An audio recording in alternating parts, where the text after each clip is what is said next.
सनवेद जब production house लेकर गया तो जवाब मिला, देवर भाभी की प्रेम कथा।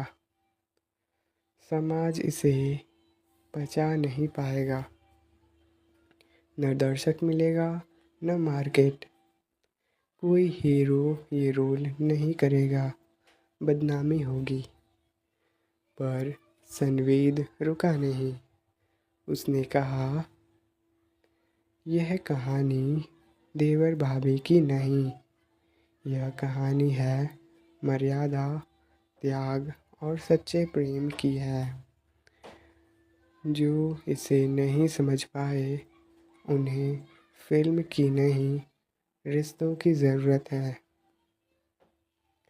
सनवेद ने ऑनलाइन क्राउड फंडिंग कैंपेन शुरू किया। वह हर वीडियो में कहता, मैं एक ऐसे रिश्ते की कहानी कह रहा हूँ जिसे कभी समाज ने स्वीकार्य नहीं किया, पर जिसने मुझे जीवन की सबसे बड़ी शिक्षा दी। प्रेम बांधने के लिए नहीं, जीने के लिए होता है। हजारों लोगों ने समर्थन दिया। छोटे शहरों की लड़कियां, बुजुर्ग महिलाएं और वो लोग जिन्हें कभी उनके रिश्ते के कारण शर्मिंदा होना पड़ा। अंततः पैसे इकट्ठे हुए, कलाकार तैयार हुए और कैमरा शुरू हुआ।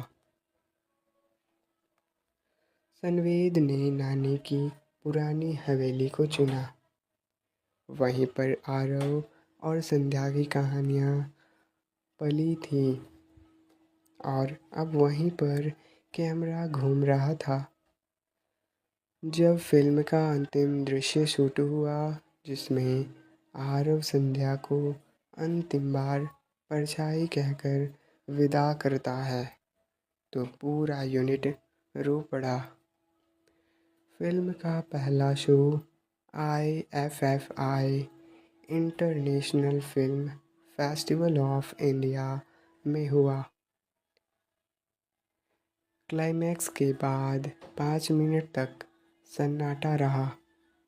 फिर एक वृद्ध आलोचक खड़े होकर बोले, यह फिल्म नहीं, हमारे समाज के छुपे हुए सत्य का आईना है। यह प्रेम नहीं सिखाती, यह प्रेम को महसूस कराती है। फिल्म के प्राइवेट स्क्रीनिंग में प्रज्ञा अकेली बैठी थी। जब पर्दे पर उसकी माँ संध्या बनी अभिनेत्री पहली बार मुस्कुराई, तो प्रज्ञा की आंखें भर आई।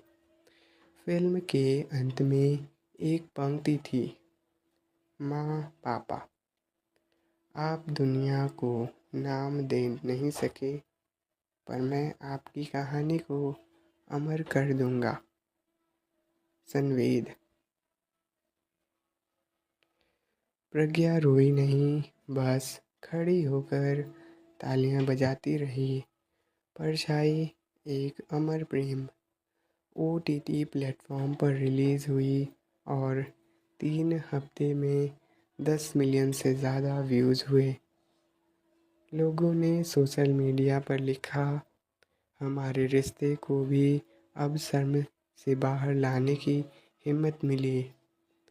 हमने त्याग कर दिया था एक दूसरे को, अब दोबारा मिलने का हौसला आया। छाँव और परछाई में जो प्रेम होता है, उसे दुनिया भले ना समझे, दिल ज़रूर पहचानता है। तीसरी पीढ़ी ने वो कर दिखाया जो पहली पीढ़ी ने सिर्फ सोचा था। प्रेम अब चुप नहीं रहा, उसने पर्दे पर सांस ली, उसने दिलों में करुणा जगा दी और उसने रिश्तों की परिभाषा को इंसानियत में बदल दिया। फिल्म की सफलता के बाद सनवेद को देश भर से निमंत्रण मिलने लगे। एक सेमिनार में उसकी मुलाकात प्रार्थना मलिक से हुई। एक पत्रकार, तेज, संवेदनशील और स्पष्ट। जब उसने मंच पर कहा, देवर भाभी का प्रेम अगर संयम में हो तो क्या वह अपवित्र है, तो पूरे हॉल में सिर्फ एक व्यक्ति मुस्कुराया, संवेद। बातों बातों में पता चला, प्रार्थना भी ऐसी माँ की बेटी थी जिसने समाज के खिलाफ जाकर अपने प्रेम को निभाया था। उनकी कहानियाँ अलग थी, पर दर्द एक जैसा ही। एक दिन देर शाम काफ़ी पर प्रार्थना ने पूछा, संवेद, तुम्हें डर नहीं लगता कि तुम अपने नाना नानी की कहानियाँ को महान दिखाकर समाज की नैतिकता को चुनौती दे रहे हो? संवेद मुस्कुराया, अगर एक रिश्ता आत्मा से जुड़ा हो तो समाज की परछाई उस पर असर नहीं डाल सकती। मैं सिर्फ वही कह रहा हूँ जो मेरी रगों में है।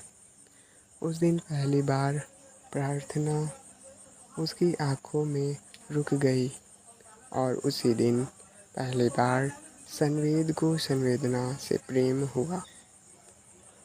प्रार्थना एक तलाकशुदा महिला थी जिसे पति ने यह कहकर छोड़ा था कि तुम रिश्तों को अपनी शर्तों पर जीती हो, समाज की मर्यादा नहीं समझती।